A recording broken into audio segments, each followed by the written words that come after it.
네, 안녕하세요. 청소년 상담사 3급 과정 심리평가 과목을 강의를 하겠습니다.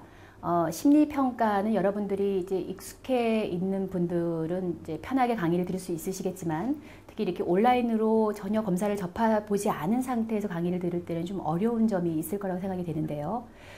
먼저 강의 들어가기 앞서서 시험 공부를 하시느라고 바쁘시겠지만 기회가 되신다면 근처에 상담센터라든가 상담소 같은 데서 심리검사를 한번 피검사로 받아보는 게 굉장히 도움이 될 수 있습니다. 그래서 실습을 한번 해보시고 나면 이 과목을 들으실 때 또는 공부하실 때 훨씬 더 수월하게 할 수가 있습니다. 오늘 심리평가의 이제 본질을 먼저 설명드릴 텐데요. 심리평가는 심리검사를 주로 해서 심리검사를 통해서 어떤 한 개인 피검자 또는 환자에 대해서 심리 상태를 이제 파악하는 건데요. 이 심리평가에는 기본적으로 검사가 들어갑니다. 심리 검사가 들어가고요. 그 다음에 면담이 들어가죠. 면담이 들어가고, 그 다음에 행동 관찰이 들어가고, 그 다음에 전문적인 지식이 들어갑니다.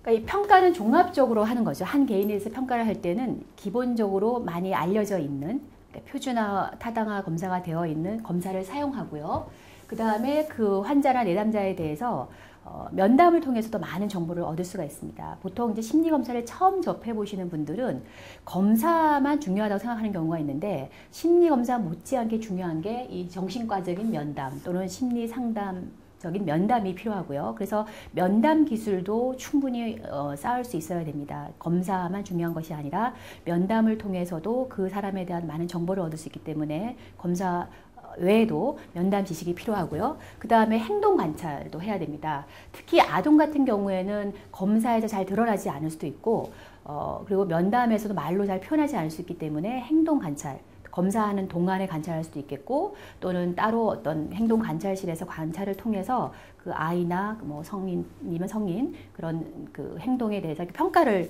할 필요가 있고요. 그 다음에 전문적인 지식이 필요한데, 이 전문적인 지식에는 심리검사의 기본부터 해서 그 각 검사가 가지고 있는 특성을 파악을 하셔야 되고, 또 정신병이라고 그러죠. 이상심리라고 하는 거, 그 이상심리나 정신병에 대한 지식이 있어야 됩니다. 그래서 이 네 가지를 잘 골고루 합쳐서 전체적으로 평가를 했을 때 이제 심리평가라고 할 수가 있습니다. 그래서 평가자는 이런 개인적인 면담 기술도 알아야 되고, 심리검사를 기본적으로도 알아야 되고, 이상심리 같은 정신병리 지식, 그 다음에 심리상담 이론들, 이런 것들을 다 종합적으로 알고 있어야 되고, 그걸 통해서 한 개인을 이렇게 좀 더 면밀하게 체계적으로 평가를 할 수가 있습니다. 자, 심리평가의 기본 철학을 보시면 일종의 임상실험이라고 할 수 있을 만큼 전문적이라는 얘기를 합니다. 예, 심리검사는 전문적인 과정입니다. 그래서 이제 어떤 경우는 검사에 대한 지식이 별로 없고 이제 실습이나 수련을 받지 않은 상태에서 뭐 워크숍을 몇 시간 들어보고 내가 검사자 역할을 할 수 있겠구나 하시는 분도 있는데, 그거는 굉장히 잘못 판단하시는 거고요. 이 심리검사는 전문적인 과정이기 때문에 학부나 대학원에서 공부를 하고, 그 자격증을 취득하기 위해서는 또 수련 과정도 이제 거치게 되고, 그래서 철저하게 수련이나 슈퍼비전을 받아서 그 능력을 획득한 다음에 실시할 수 있어야 됩니다.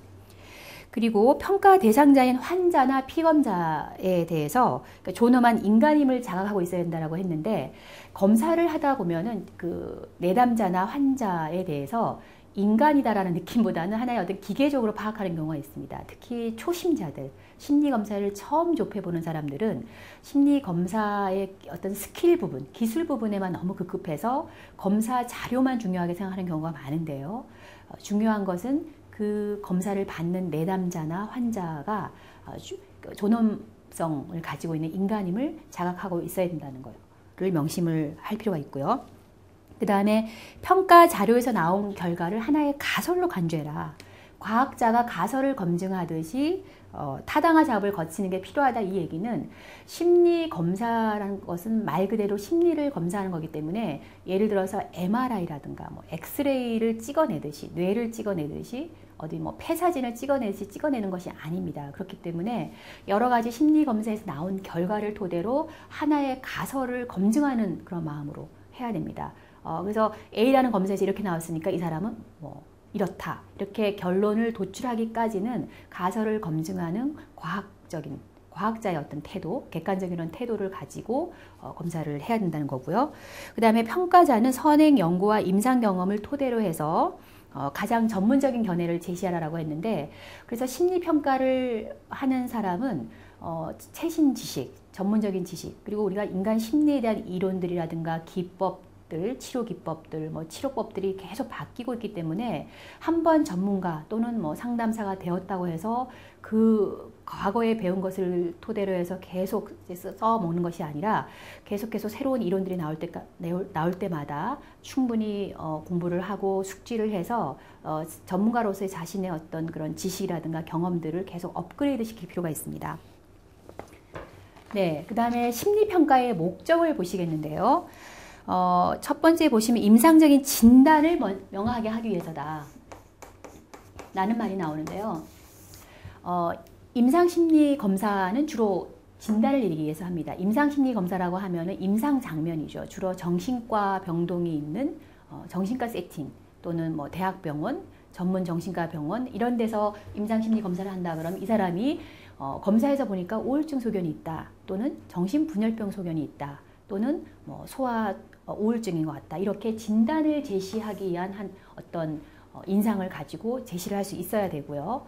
근데 상담 장면에서 검사를 한다. 예를 들어서 학교 장면에서 아이가 부적응이 있어서 검사를 한다 그러면 상담 장면에서는 진단을 별로 중요하지 않게 생각하죠. 진단보다는 그 아이가 어떤 적응에 문제가 있는지, 부적응을 보이는지 이런 게 더 중요한데 임상 장면에서는 진단을 더 중요하게 생각합니다. 상담에서는 진단보다는 그 사람을 이제 이해하기 위한 그런 목적으로 사용이 되겠죠. 그 다음에 피검자가 보이는 심리적 증상과 문제의 심각도. 네. 문제의 심각도라고 해서 예를 들어서 우울한 아이가 왔는데 이 우울함의 정도가 어느 정도인지, 그냥 가볍게 우울한 정도인지, 예를 들어서 전학을 가서 친구를 새로 사귀어야 되니까 조금 사회 기술이 좀 떨어지는 아이인 경우에 불안하고 또 우울한 이런 게 있을 수도 있겠는데, 이렇게 생활상의 변화를 겪어서 부모가 이혼했다거나 또는 부적응 상태에 있어서 가볍게 우울한 거인지, 아니면 임상적으로 아주 의미 있을 정도, 임상적으로 의미 있을 정도라 그러면 약을 먹어야 될 정도로 심각한 정도죠. 그러니까 어느 정도로 심각한지 심각도를 파악할 수 있어요. 그래서 BDI라고 이제 검사가 있는데, 우울 척도인데, 이런 BDI 같은 검사를 해보면 이 우울 정도가 약한 우울증이다, 중등도의 우울증이다, 아주 심각한 우울증이다, 이렇게 그 정도, 증상의 정도를 알 수가 있습니다. 그 다음에 피검자의 자아 능력, 자아 강도라고 하는,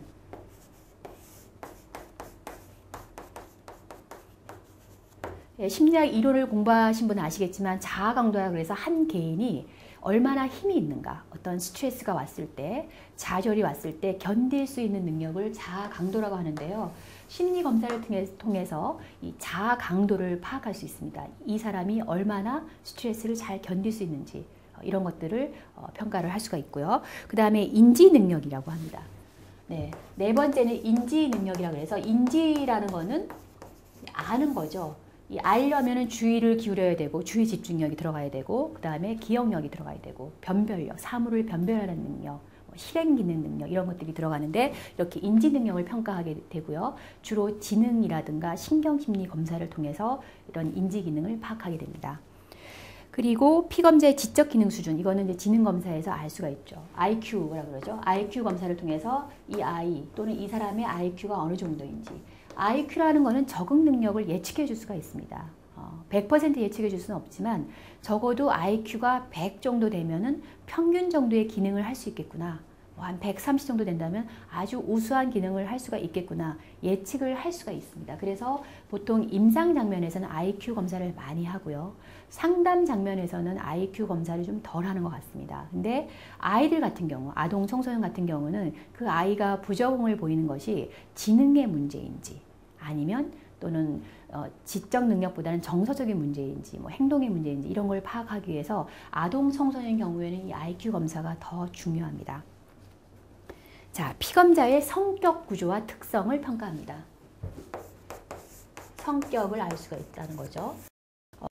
성격 검사, 뭐 MMPI 나중에 배우게 되시겠지만 MMPI라든가 MBTI라든가 이런